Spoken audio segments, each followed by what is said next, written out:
Diqqat, xalqqa tezkor xabar. O'zbekistonda 3 kundan buyon pastlagan narx-navo yana ko'tarildi.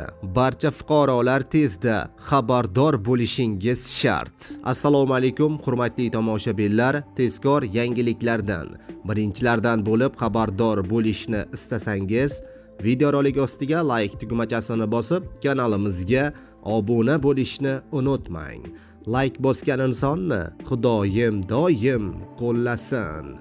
Diqqat qiling, Markaziy bank xorijiy valyutalarning o'zbek so'miga nisbatan 14-may kuni amalda bo'ladigan yangi qiymatini e'lon qildi. Unga ko'ra, Rossiya rublining kursi 1.09 so'mga ko'tarilib, 160.47 so'mni tashkil etdi.